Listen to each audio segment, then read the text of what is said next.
तर विद्यार्थी मित्रांनो, स्वागत आहे तुमचं आपल्या कॅटलिस्ट SK या यूट्यूब चॅनलवरती. तर आपण आज बघणार आहोत महत्त्वाच्या राजकीय घडामोडी 2024 व 25 मधील. तर आपण व्हिडिओला सुरुवात करूया. पहिली घटना आहे तेलंगणा या राज्यासंबंधी. तर तेलंगणा हे राज्य अनुसूचित जाती उपवर्गीकरण कार्यान्वित करणारे भारतातील पहिले राज्य बनले आहे. दुसरं आहे बिहार. बिहार हे मोबाईल फोनवर आधारित मतदान सुरू करणारे भारतातील पहिले राज्य ठरले आहे. लक्षात ठेवा, पहिली घटना आहे ही.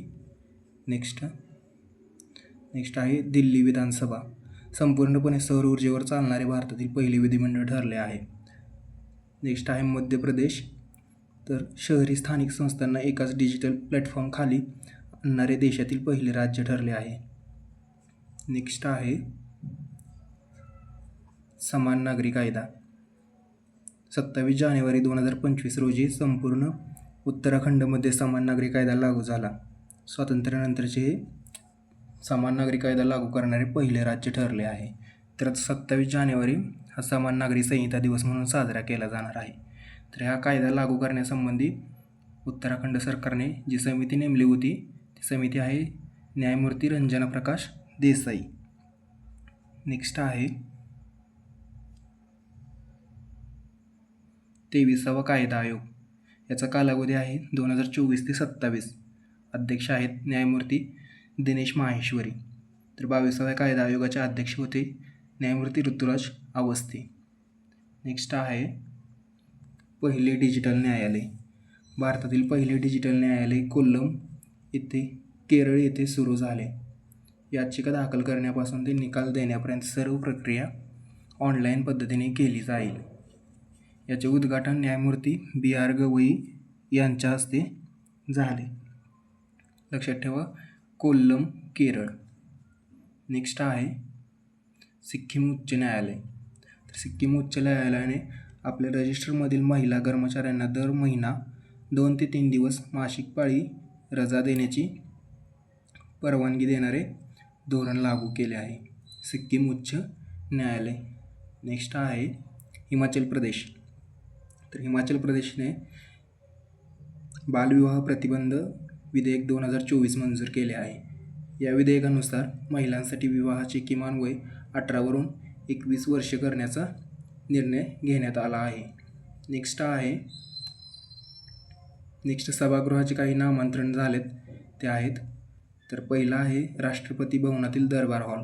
तर याचं नवीन नाव आहे गणतंत्र मंडप. 2 नंबरचा आहे अशोक हॉल. याचं नवीन नाव आहे अशोक मंडप. तर तिसरं आहे मुघल गार्डन. याचं नवीन नाव आहे अमृत गार्डन. आणि चौथं राजपथ. याचं नाव कर्तव्यपथ असं करण्यात आलं आहे. नेक्स्ट आहे अंदमान निकोबार संबंधी. तर अंदमान निकोबार बेटाची राजधानी पोर्ट ब्लेअरचे नामांतरण श्रीविजयपुरम असे करण्यात आले आहे. श्रीविजय हे सुमात्रा येथील साम्राज्याचे नाव होते. नेक्स्ट आहे कर्नाटक. कर्नाटकने प्लॅटफॉर्म आधारित कामगारांसाठी सामाजिक सुरक्षा नियमन करण्यासाठी प्लॅटफॉर्म आधारित गिग वर्कर्स विधेयक मंजूर केले आहे. असा कायदा करणारे राजस्थान हे पहिले राज्य होते. त्यानंतर कर्नाटक राज्याने असा कायदा केला आहे. नेक्स्ट आहे आंध्र प्रदेश. आंध्र प्रदेशने त्यांच्या राज्यातील घटता जन्मदर लक्षात घेऊन स्थानिक स्वराज्य संस्थांच्या निवडणुकीसाठीची 2 अपत्य असा नियम जो होता तो रद्द करण्याचा निर्णय घेतला आहे आंध्र प्रदेश. नेक्स्ट आहे न्यायमूर्ती BR गवई. तर न्यायमूर्ती BR गवई यांची भारताचे 52वे सरन्यायाधीश म्हणून निवड झाली आहे. भारताचे सरन्यायाधीश होणारे ते नागपूर बार असोसिएशनचे 3रे सदस्य ठरले. तर अनुसूचित जाती समूहातून येणारे ते 2रे आहेत. तर 51वे सरन्यायाधीश होते संजीव खन्ना. नेक्स्ट आहे दिनेश वाघमारे. महाराष्ट्र राज्य निवडणूक आयोगाचे 7वे निवडणूक आयुक्त म्हणून त्यांची निवड झाली आहे. तर राज्य निवडणूक आयोगाची स्थापना 26 एप्रिल 1994ला झाली. तर पहिले आयुक्त होते DN चौधरी. नेक्स्ट आहे व्ही राम सुब्रमण्यम. राष्ट्रीय मानवी हक्क आयोगाच्या अध्यक्षपदी त्यांची निवड झाली आहे आणि आयोगाची स्थापना 12 ऑक्टोबर 1993ला झाली. नेक्स्ट आहे न्यायमूर्ती अरुण मिश्रा. भारतीय क्रिकेट नियामक मंडळाच्या लोकपालपदी त्यांची निवड झाली आहे. ते कोलकाता उच्च न्यायालयाचे मुख्याधीश होते. तसेच त्यांनी पूर्वी राष्ट्रीय मानवी हक्क आयोगाचे अध्यक्ष म्हणूनही काम पाहिले होते. न्यायमूर्ती अरुण मिश्रा. नेक्स्ट आहे किशोर मकवाना. यांची राष्ट्रीय अनुसूचित जाती आयोगाचे अध्यक्ष म्हणून निवड झाली आहे. तर आयोगाची स्थापना आहे 19 फेब्रुवारी 2004 आणि त्यासंबंधीचं कलम आहे 338. नेक्स्ट आहे हिरालाल समरिया. हे भारताचे 12वे मुख्य माहिती आयुक्त म्हणून त्याची निवड झाली आहे.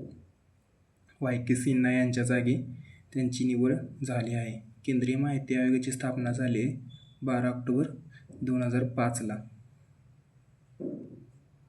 तर हे काही महत्त्वाचे राजकीय घडामोडी होत्या, निवडी व काही पहिले राज्य होते, काही नवीन घटना घडलेल्या त्यांच्या बाबतीत ते आपण घेण्याचा प्रयत्न केला आहे. थोडक्यात तुमची रिव्हिजन झाली असेल. जर व्हिडिओ आवडला असेल तर लाईक करा, सबस्क्राईब करा.